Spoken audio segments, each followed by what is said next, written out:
All right, so what do I think? Well, you're gonna get to see some driving video or some riding videos. Went out today for a somewhat spirited ride. Bunch of roads I didn't know, so I'm only gonna push the pace so much. The bike did really well. It did a little better than I thought it would, but it also had some shortcomings for the way that I ride. One of them I think I have remedied. The rest is gonna need a suspension set up, I think, to get the sag dialed in and make sure that I've got, what I need there. But it can't adjust the damping, can't adjust compression and rebound because that's all controlled by the ECU. So that is what it is, but I just need to make sure the bike's balanced and the back isn't too high compared to the front. I gotta make sure it's all adjusted right. The other thing with the tires, those T32s, those Bridgestones, I did not gel with those. They felt very hard. I had the back end slip twice getting on the gas, even with the traction control and stuff on.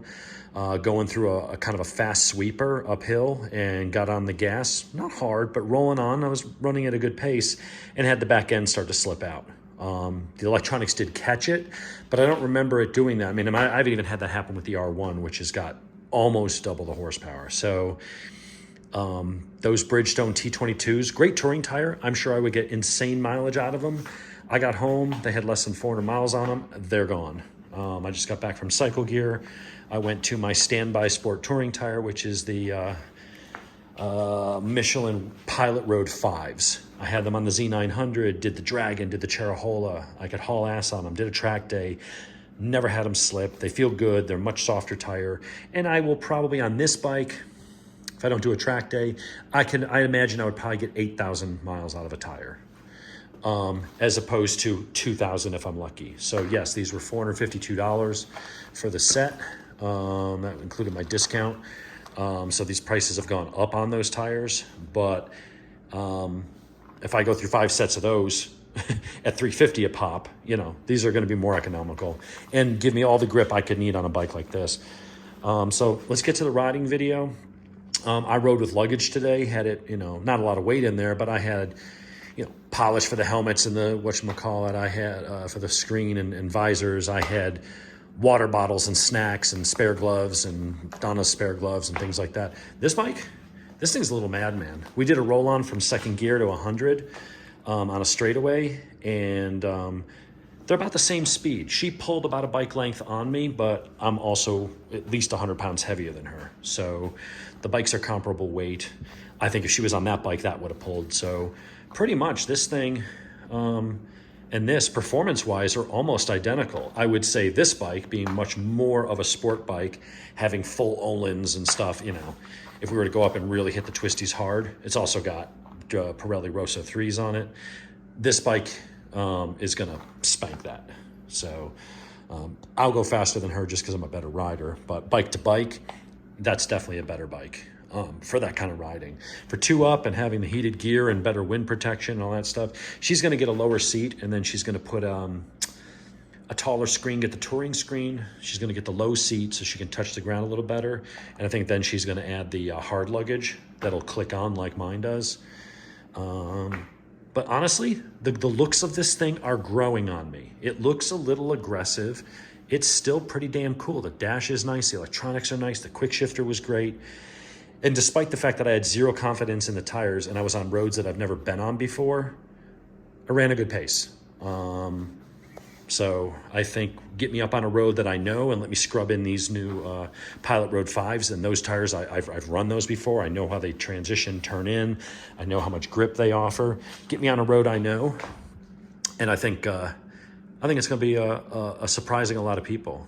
I'm sure there were people today that were like, what the hell's this old guy doing? A freaking touring bike with saddlebags, and he's up there in the front with the BMW S1000R and some of the Street Triple S RSs and stuff like that. And the thing is, even with the limitations of the tire and stuff, it'll do it. I didn't find the weight cumbersome. It is different because you are up tall, so the ergonomics are different. So when you throw it in, your balance is a little off. It's going to take a little bit just to get used to. But considering it's Saturday night, I've had the bike since Wednesday night or Thursday night, and it's only how many miles did we put on the damn thing? Where's my keys? Probably left it in one of the left it in the luggage. So let's see what our odometer is. 379 miles, so not even 400 miles yet. So this thing is officially broken in. I kind of wailed on it today a little bit. Not 100%, but I was riding it 90%. So when we get to the 600 mile mark, we'll go ahead and do the filter and another round of Motul 7100. Everything's safety wired, filler cap safety wired, filter safety wired, just in case I do take it on track, but also just because I'm used to doing that for track days. To me, it's just one of those things, you know, why not have it? And just one less thing worrying about, you know, something loosening or whatever. So all in all, it's a really cool bike. I've been very impressed with it. I think the right tires, I'll go out for a little ride tomorrow. It's not going to be anywhere near as warm tomorrow, unfortunately. But yeah, the only thing, let's see. So I changed the tires. The back one was easy to get off. I mean, you got the center stand here. I've got my front stand that has the pin, and I've already got a Yamaha pin, so to go up under there. The only thing to do was, in order to get that in there without smashing the horn, I had to remove an 8mm bolt there and there so that this can come up out of the way. And then I was able to lift this right up. And when I did that, when I lifted the front end up on my that pin stand, it actually lowered the back wheel. So the back wheel was about 2mm off the ground. So I didn't even have to use my Pitbull crew pit wedge right there. The back tire just rolls in and rolls out. It was very easy to get this tire on and off. I didn't have to dick around with it or do that whole juggling. And just make sure the wheel's straight up and down, slide it in. It actually rolls right into the caliper. Hook your chain on, throw your axle in, you're good. Bob's your uncle. So that's my review for this so far. Tires should make a big difference. They really made a big difference on the Z900, and just based on how I just felt sketchy on those T32s. I'm not saying they're a bad tire. I think if I was going cross country, I was going to ride from here to Colorado and back, I'd probably want those because they would just last forever. But to get that longevity, you're giving up something. It's a harder rubber. You can feel it in the ride quality. And it did not have the kind of grip I'm used to. So I had to back the pace down a little bit. But I think that's going to change with those. So let's get to the riding stuff, and I'll just get some clips. Unfortunately, some of the best roads today, my freaking GoPro, the Hero 9 that's been running for a while, started acting up, started locking up. It'd record 30 seconds and then shut off. I mean, I was having, you know, problems with it. So we'll see what happens. Tomorrow I'm going to give that a little love, get those tires scrubbed in, and then I got to go ride that. I really needed to see how this did in the mountains, and I'm glad because that showed the shortcomings of the OEM rubber. But I really wanted to get this up there on a warm day because this thing is just a freaking animal. And it was cool to see this bad boy up there. That's a really cool bike.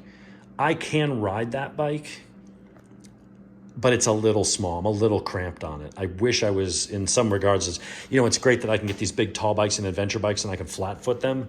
But then when there's a really cool bike like this that does everything really well, it's got 100 horsepower at the wheel, it's got Öhlins, it's got really nice dash and all kinds of cool stuff on it. And it would make a great touring bike. I could do a track day. I could go play in the mountains all day. Then I could throw luggage on it and go somewhere. And the thing is, it's just, I'm a little too big for it. So that's unfortunate because it's a freaking brilliant bike. But anyway, this is the star of the show, not the Ducati. So let's get to the riding.